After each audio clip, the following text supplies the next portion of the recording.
Hello, everyone. Uh, Thanks for coming along with me on this thing. This is the very first of the critical and inflexible commands of God intended for our joy.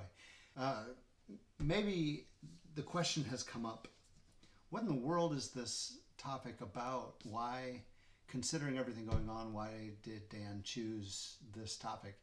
Well, let me explain that a little bit. I know that in times like this, a lot of hard questions are asked. How could God allow this sort of thing to happen? God requires so much of us. Why would he then also allow humanity to go through this type of tragedy? So I thought maybe we could talk about, instead of talking about the tragedy or the current events, maybe we could talk about those commands, those things that God requires of us. Maybe look a little bit at who he is. It's the commands of God can feel hard, insensitive, and nonsensical even in areas of life that we've created our own laws and systems that make sense to us. And on top of that, we feel this unspoken pressure from the church and from Christian community to adhere to those commands, even commands that we don't even understand all the time, or risk losing the acceptance of God and Christian community. And that pressure has caused many people to reject God without a second thought. And who can blame them? And yet, I've found that if you look at the commands of God, you find them intrinsically connected to our pleasure and his glory. And so we begin to learn slowly, through experience, that the commands of God are actually intended to bring us joy. So that's why I chose this theme. Maybe if you stick with me on this, it'll make sense. The first command that we've chosen to look at today was chosen specifically for this week of Passover. Because if you look at the story of Israel, God saved Israel out of Egypt through a series of wondrous and inconceivable events to a land of their own, right? And along the way, he wrote the laws that would set them apart as his people, and he instituted a series of multi-day meals, including the Passover, of remembrance and celebration. And he did it with this command that all the congregation of Israel shall keep it. Pretty serious there. And if you didn't keep it, you were kicked out of community. Like, not just Christian community, because there weren't Christians then. Like, all community. You don't keep these meals, you're gone. And these meals were no small deal. They required added preparation. They required the family to follow special liturgy and schedules. They required dedicated time and usually a lot of travel. They required contemplation and reverence and even the tithing of one's hard-earned resources. But look at how God describes one of these meals, the Feast of Booths. For 7 days you shall keep the feast to the Lord your God at the place that the Lord will choose, because the Lord your God will bless you in all your produce and in all the work of your hands, so that you will be altogether joyful. If they had to make any sacrifice to God, any amount of time or tithe or preparation, it was only out of the abundance that God had already given them. And perhaps, if we're honest, we can say the same thing about ourselves right now. The command we're looking at today is God's command to eat and celebrate. Let me get honest with you right now. I'm gonna make a debatable claim, and I invite you to comment below in whatever comment section this happens to be posted to. Tell me if you disagree with this statement right here. Food is straight up magical. Are you feeling that with me? Like, food is one of those gifts of God, kind of like music, that interacts with our senses in a totally unscientific, unexplainable way. It is scientific, but you can't explain why food does to you what it does. You can't. I defy my friends who are scientists and doctors to come back and tell me, oh no, it totally makes sense. No, it doesn't make sense. It's magical. Food is wonderful. It's like, it's got the smell and the taste, of course, but it's not just that. It's even the growing and the preparation and the designing of food. We're so mystified by food that we will spend we'll spend hours watching TV shows of other people looking at and preparing and eating food. We're not even eating the food. We're watching them eating food and we're taking their word for it. Oh, this is so good. Yeah, that looks so good. Oh, that was really good, but I don't know if it was baked all the way through. You know, it's a little gooey on the bottom here. Yeah, of course. How could you have done that to such a delectable looking treat?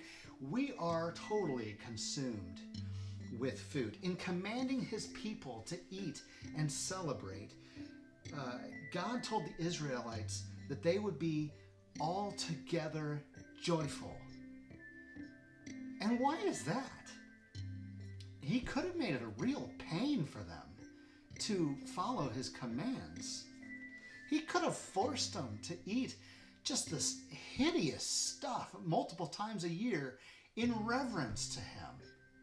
He could have. I've been reading this book, and it talks about this people group in Kaffa, Ethiopia, called the Manjo.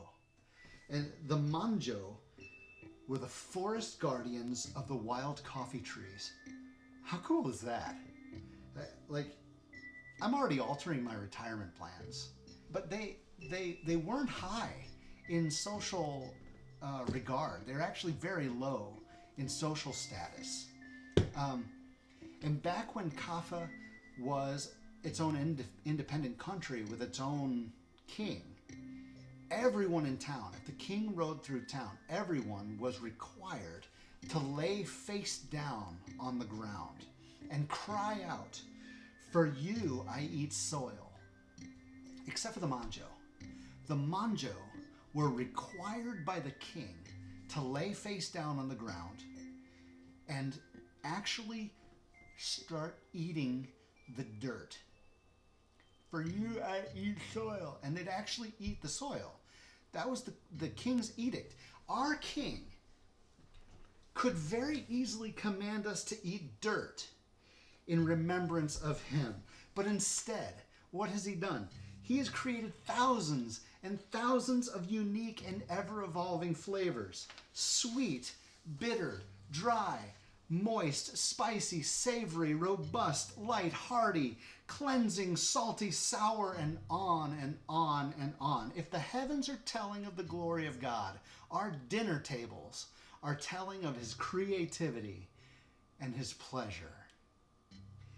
There are 3 responses that I want to talk about as we think about this command of God to eat and celebrate. Response number 1 is that food is worship. We should be worshiping as we eat food. We should be worshiping as we prepare food. What do I mean by that? We should not just be saying grace before a meal. No. We need to step back to the preparation phase, and we need to marvel at the design of the vegetable when we cut into it, a radish or a tomato, we need to wonder at how intricate and beautiful the design of that food is. We need to marvel at the expanse of yeast when it's heated. We need to marvel at the preservation in a frozen pizza that allows it to sit in your freezer for months and months and always tastes the same once you heat it up. Forget that one.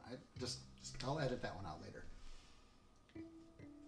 Then as you eat the meal,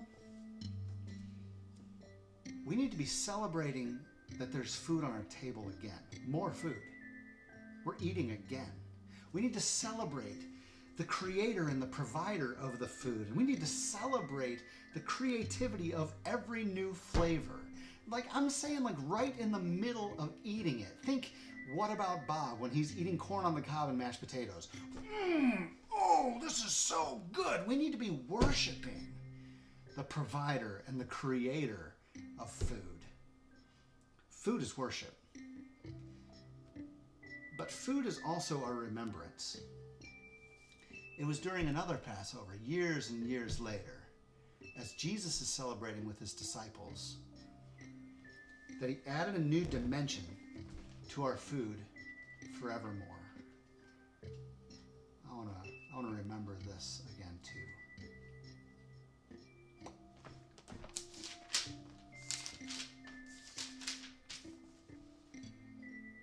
The Lord on the night when he was betrayed took bread. And when he had given thanks, he broke it and said, "This is my body for you. Do this in remembrance of me." In the same way also he took the cup after supper, saying, "This cup is the new covenant in my blood. Do this as often as you drink it in remembrance of me. For as often as you eat this bread and drink this cup, you proclaim the Lord's death until he comes." The second response we should have to the command of eat and celebrate is to remember. Food is our remembrance.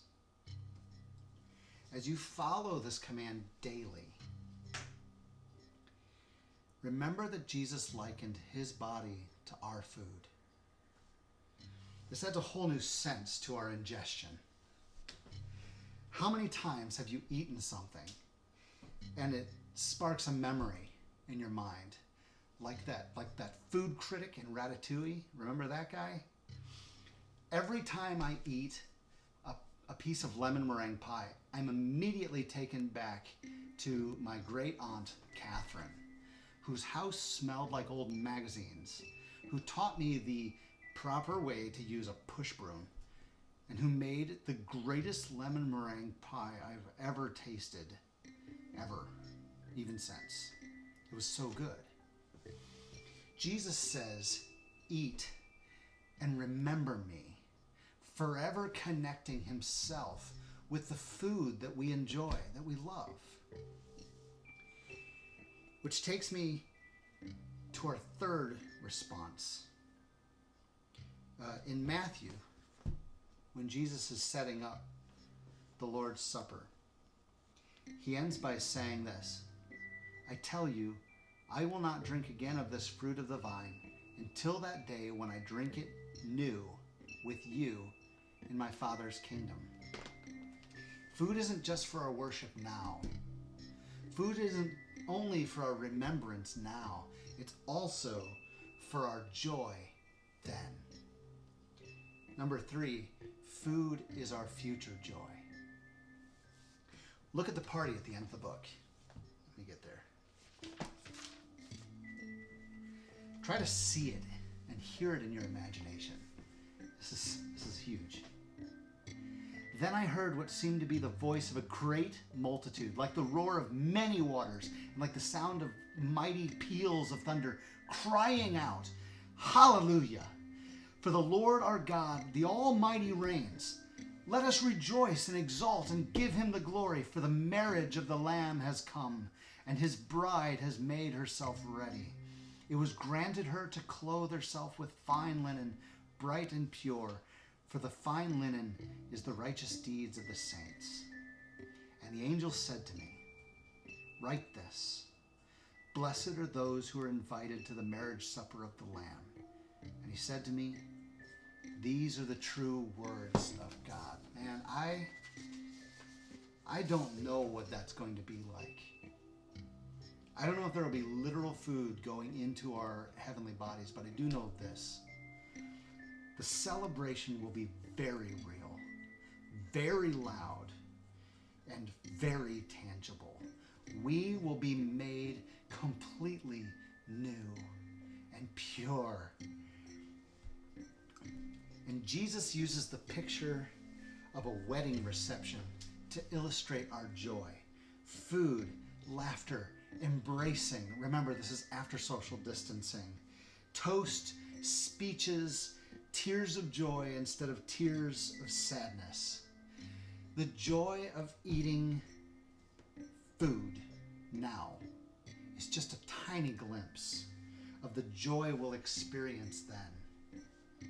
So maybe as you eat this week, maybe bring up that idea that, hey, everybody, this is pretty good. But that's going to be perfect. This command to eat and celebrate is critical and inflexible, and it's intended for our joy. Food is worship. Food is our remembrance. And food is our future joy.